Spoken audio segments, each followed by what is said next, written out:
요한복음 2장 1절에서 12절 말씀 함께 합독하겠습니다. 시작. 사흘째 되던 날 갈릴리 가나에 혼례가 있어 예수의 어머니도 거기 계시고 예수와 그 제자들도 혼례의 청함을 받았더니 포도주가 떨어진지라. 예수의 어머니가 예수에게 이르되 저들에게 포도주가 없다 하니 예수께서 이르시되 여자여 나와 무슨 상관이 있나이까? 내 때가 아직 이르지 아니하였나이다. 그의 어머니가 하인들에게 이르되 너희에게 무슨 말씀을 하시든지 그대로 하라 하니라. 거기에 유대인의 정결 예식을 따라 두세 통 드는 돌 항아리 6이 놓여 있는지라. 예수께서 그들에게 이르시되 항아리에 물을 채우라 하신즉 아기까지 채우니 이제는 떠서 연회장에게 갖다 주라 하시매 갖다 주었더니 연회장은 물로 된 포도주를 맛보고도 어디서 났는지 알지 못하되 물 떠온 하인들은 알더라. 연회장이 신랑을 불러 말하되 사람마다 먼저 좋은 포도주를 내고 취한 후에 낮은 것을 내거늘 그대는 지금까지 좋은 포도주를 두었도다 하니라. 예수께서 이 첫 표적을 갈릴리 가나에서 행하여 그의 영광을 나타내심에 제자들이 그를 믿으니라.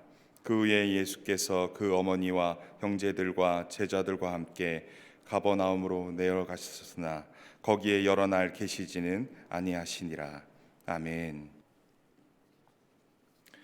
함께 말씀 보도록 하겠습니다.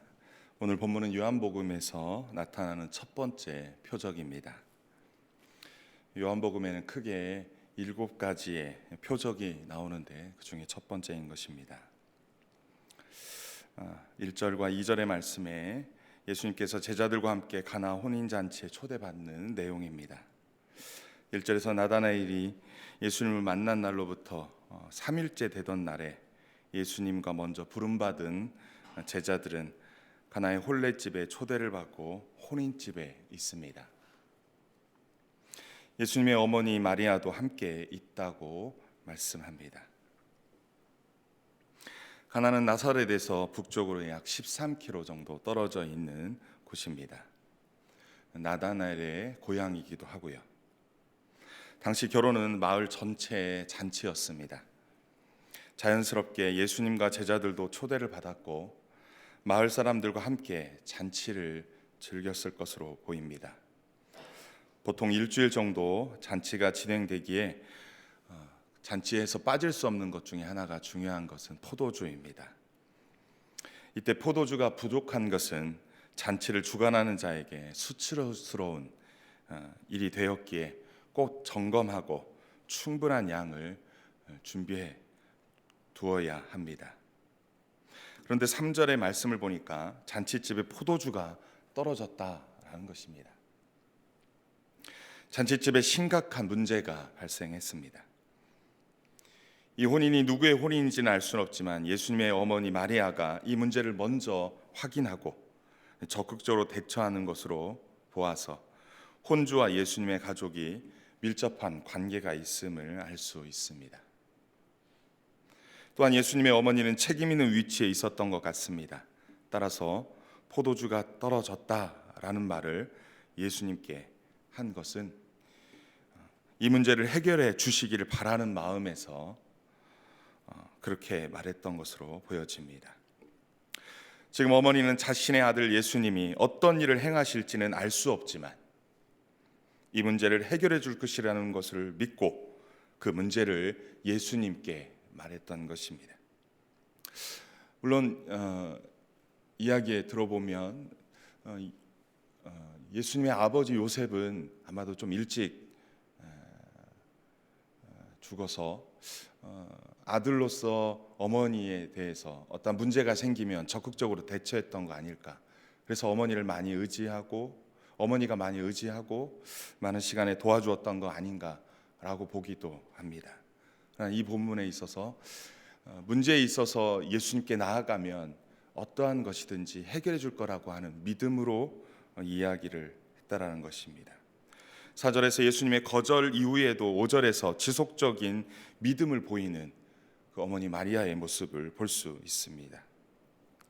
4절에서 예수님께서는 어머니에게 여자여라 부릅니다. 이 표현은 요한복음에서 모두 5번 등장하는데 상대방을 하대하는 표현이 아니라 일반적으로 성인 여자를 예의 있게 부르는 호칭으로 사용되었습니다. 번역상 우리가 볼 때에는 하대하는 것처럼 보여질 수는 있지만 꼭 그렇지는 않다라는 것입니다. 하지만 예수님께서 어머니에게 이런 표현을 하는 것은 아무래도 부자연스러운 표현입니다. 아마도 자신의 어머니가 예수님을 아들이 아니라 기적을 행하는 분으로 여기자 예수님도 아들이 아니라 주님으로서 여자여 나와 무슨 상관이 있나이까 라고 대답하며 어머니를 대한 것이 아닐까 보기도 합니다. 어찌되었던 어머니의 요구에 공손하지만 거리감을 두기 위한 표현이었다라는 것은 분명한 것 같습니다. 또한 내 때가 아직 이르지 아니하였나이다 에서 때란 예수님이 십자가에 못 박히실 때이며 십자가에서 죽으시고 부활하실 때인 것입니다.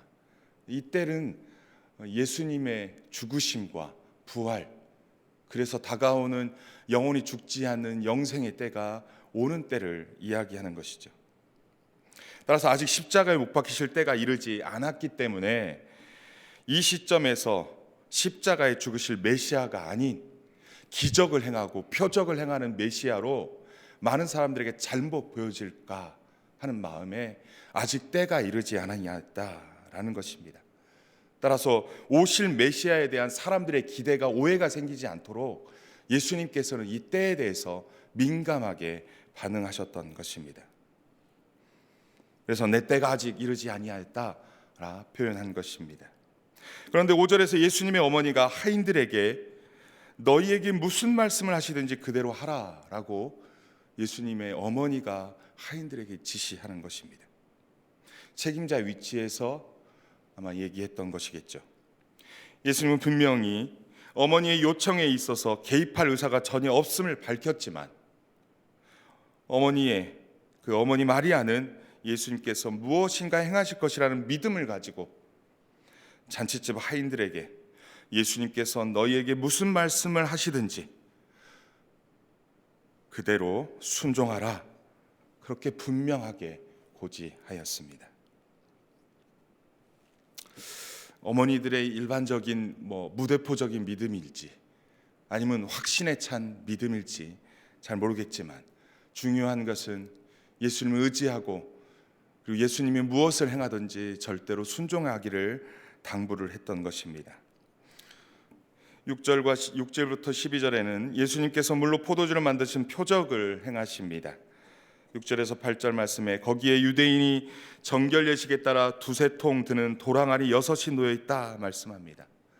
여기서 통이라는 것은 약 40리터 정도 들어가는 통을 얘기하는데 2-3통이라는 표현은 40리터의 그 양이 2-3통 들어갈 수 있는 큰 돌 항아리가 6개 놓여져 있다라는 것입니다.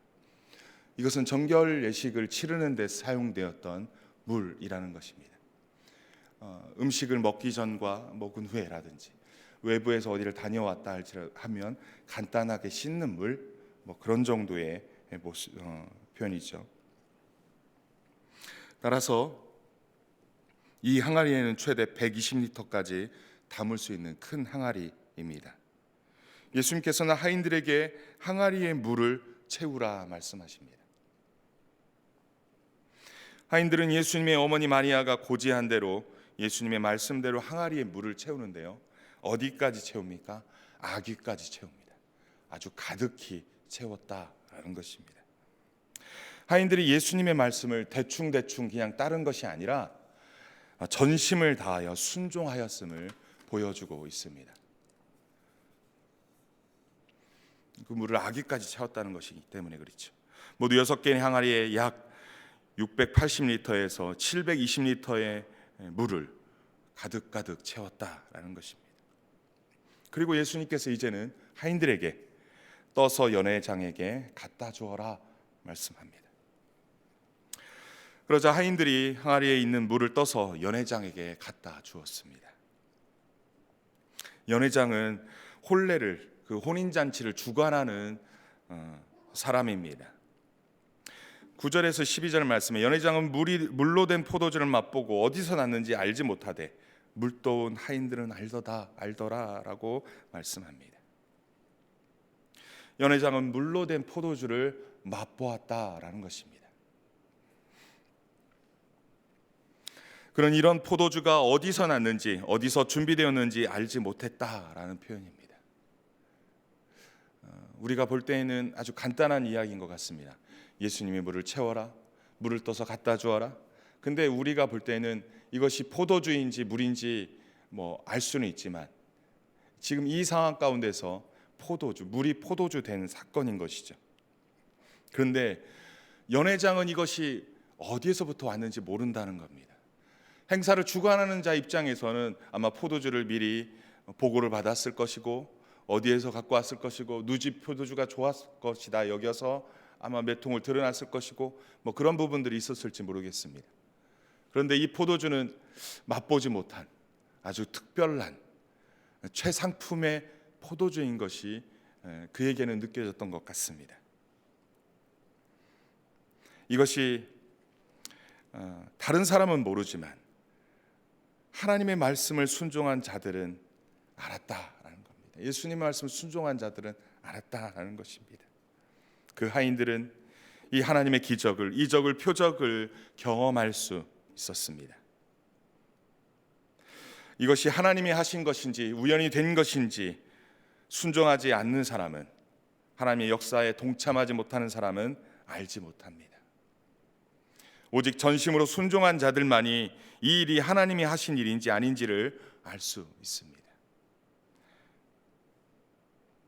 연회장은 신랑을 불러 사람마다 먼저 좋은 포도주를 내고 취한 후에 낮은 것을 내거늘 그대는 지금까지 좋은 포도주를 두었다며 칭찬을 합니다.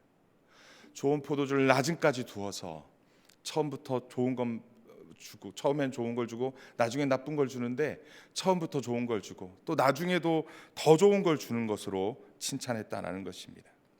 당시 문화에서 최상품의 포도주를 먼저 내고 질이 낮은 포도주를 마지막에 내는 관습이 있었다라는 것입니다. 사람들이 점점 취해져 가면서 미각의 민감성이 떨어지기 때문에 나중에는 좀 약하고 질 떨어진 포도주를 내어도 크게 문제가 되지 않았던 것입니다. 연회장이 신랑을 불러 이런 칭찬을 할 정도로 극상품 포도주인 것이 분명했던 것입니다. 하지만 이런 칭찬을 듣는 신랑도 아마 놀랐을 것입니다. 신랑도 이 포도주의 출처를 알지 못했기 때문입니다. 이 포도주의 출처는 하인들과 예수님의 어머니 마리아와 예수님의 제자들 뿐이었습니다. 11절에서 예수님께서 이 첫 표적을 갈릴리 가나에서 행하여 그의 영광을 나타내심에 제자들이 그를 믿었다라고 말씀합니다.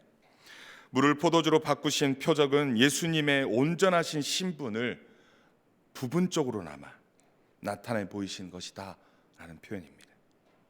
이것을 그의 영광을 나타내셨다라고 표현하고 있습니다. 이 부분적이라는 표현을 쓴 것은 공개적으로 모든 사람이 알도록 표적을 행하신 것이 아니다라는 것입니다. 소수의 몇몇 사람만 이것을 알게 되었다라는 것입니다. 예수님의 어머니와 제자들과 예수님의 말씀을 전심으로 순종한 하인들만 알게 된 표적이었다라는 것입니다. 이로 인해 호린집의 축제는 망치지 않고 풍성하게 그리고 기쁜 잔치가 되었다라고 오늘 본문은 이야기하고 있습니다. 그렇다면 오늘 본문에서 하나님은 어떤 분이시고 우리에게 주는 교훈은 무엇입니까? 먼저 예수님께서는 하나님의 때를 따라 사역하셨습니다. 어떠한 응급처치, 어떠한 상황에 따라 이끌려서 움직였던 것이 아니라 모든 것을 하나님의 뜻에 따라 행하신 사역이었다라는 것입니다. 혼인잔치에 포도주가 떨어지는 심각한 상태에서 그 문제를 해결해야 한다는 절박함이 있었지만 우리 주님은 당신의 때가 아니라면 문제 요청을 거절했습니다. 우리 주님은 사람의 필요나 인간적인 의무에 따라 움직이지 않고 철저하게 하나님의 때를 따라 사역하신 분이십니다. 따라서 당신이 이 기적과 표적을 임의대로 했다면, 많은 사람들이 그 사건을 알게 됐다면, 그렇다면 많은 사람들이 우리 주님께서 십자가에 못 박혀 죽으심으로 우리의 구원을 온전하게 이루시는 그분이 아니라 표적과 이적을 행하시는, 그래서 군사적이요 정치적이요 기적을 행하시는 그런 메시아로만 믿고 그 백성들 가운데서 잘못된 믿음을 심겨주는 그러한 잘못된 길로 갈 수 있었기에 주님께서는 철저하게 모르게, 그리고 철저하게 주님의 그 영광만 소수의 사람만 알 수 있게 하며 정말로 주님의 때에 주님의 방법으로 일하시는 모습을 볼 수 있습니다. 아무리 절박한 상황이라도 하늘 아버지의 뜻보다 앞서지 않았던 예수님의 모습을 볼 수 있습니다. 오늘날 우리도 하나님 아버지의 뜻보다 앞서지 않도록 매 순간 하나님께 묻고 그 말씀 따라 나아가야 할 것입니다. 두 번째는 예수님께서는 물을 포도주로 바꾸시는 표징을 통해 영광을 나타내 보이셨습니다.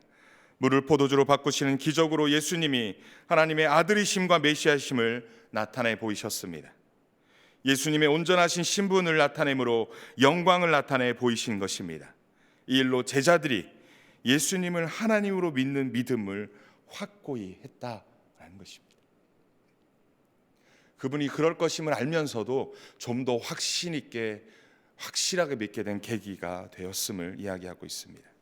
세 번째로는 3절에서 마리아가 예수님께 포도주가 떨어졌다며 믿음으로 요청한 결과 4절에서 예수님이 거절하였음에도 불구하고 마리아는 하인들에게 예수님이 무슨 말씀을 하시든지 그대로 순종하라고 고지하였습니다. 우리 예수님은 믿음의 간구를 응답하시는 분이십니다. 마리아의 믿음의 간구, 마리아의 믿음의 요청, 마리아의 믿음의 그 모습을 보고 우리 예수님께서는 그 부분을 외면하지 않았다는 것입니다. 따라서 오늘날 우리는 문제 앞에 낙심하지 말고 주님께 그 문제를 해결해 달라는 믿음의 간구를 해야 할 것입니다. 올 1년 문제 앞에 여러분 방황하지 않기를 바랍니다. 올 1년 어떠한 문제와 상황 앞에 두려워 떨지만 말고 우리 주님께 나아와 그 하나님께 요청하고 간구함으로 여러분 그 문제들이 주 안에서 해결되는 은혜가 있기를 주님의 이름으로 간절히 축원합니다. 네 번째로는 예수님의 말씀을 전심으로 순종하는 자들이 하나님의 역사를 경험하게 된다라는 것입니다. 여러분 누가 하나님의 역사를 경험합니까? 믿음으로 간구했던 마리아는 당연히 받겠죠. 또 처음부터 하나님의 아들이시오 메시아임을 알았던 제자들도 마찬가지겠죠. 하지만 이것과 전혀 상관이 없었던 하인은 그냥 그분이 무슨 말씀을 하시든지 그대로 순종하라는 그 말씀에 따라 물을 채우라 할 때 아기까지 채웠습니다. 여러분 포도주가 떨어졌는데 물을 채운다고 뭐 뾰족한 수가 나겠습니까? 하인들의 논리, 아마 우리들의 이성적인 논리에 보면 이게 뭐 거창한 게 나겠어 하며 믿음이 없는 행동들이 때로는 아기까지 굳이 채워야겠어 하며 자신들 스스로 순종의 정도를 정리하지 않을까요?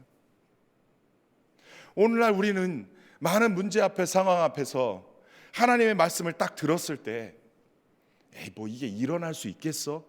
이게 가당키나 하겠어? 우리의 모습은 어떻게 반응합니까?